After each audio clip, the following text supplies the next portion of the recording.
Hold the microphone a little closer. You really have to get close to the mic. I moved up here so I could hear the last gentleman who was speaking loudly. Thanks, Doc. Two things. First is item 19 on the consent agenda, the resolution authorizing the execution of the development plan. Based on the value of this, I do believe that it should be removed from the consent agenda. It will be. Thank you. The other is, I've been before the council many times now with reference to the closure of 2nd Avenue. Tonight I'm not going to speak on the fact that the Anderson-Bogart study really did not sufficiently address the problem.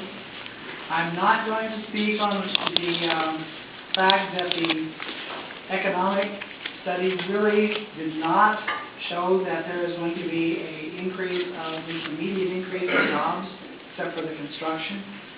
And I'm not really going to speak on the fact that there are multiple alternatives that keep 2nd Avenue open.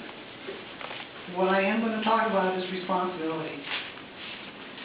You as elected officials, every one of you, have the responsibility to make the best possible decision about the issues that come before you. You're expected to listen to all sides of the issue, weigh all the available data, and come to a decision that is in the best interest of all of the residents of this community.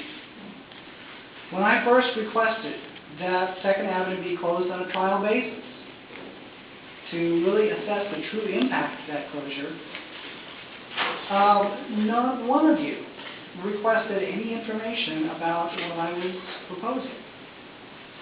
When I did the analysis of the traffic capacity after the open house and performed a risk analysis on that and sent you the results of those studies, again, not one council member requested anything in the way of clarification or additional information.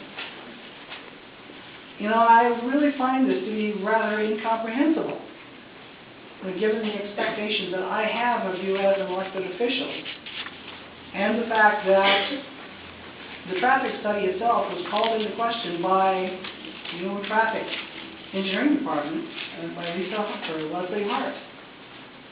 My own presentation of that showed that there is a definite possibility that the traffic will be seriously impacted by the closure.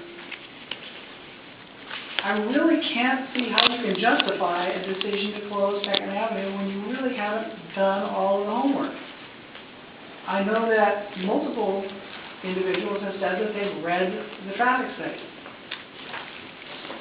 This is the traffic study. Now, this is like a 500-page document, and it's been taking me 2 weeks to wade through it.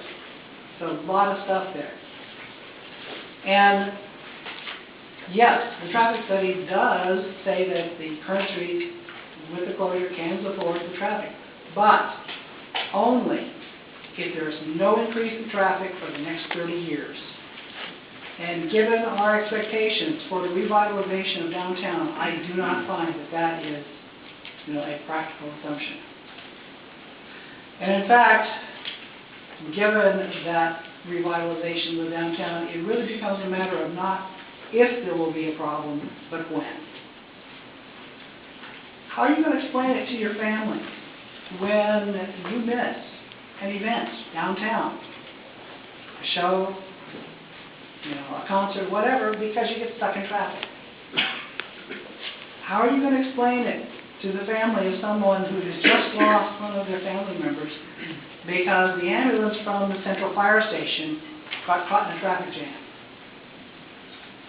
How are you going to explain it to the downtown businesses that are failing because their customers are avoiding the downtown area because of the congestion? And finally, what are you going to do when PCI and St. Luke's come to you complaining that they're losing their patients because they can't make it to their appointments on time? To me, this whole mess reminds me of a train wreck in slow motion. I can't stop it.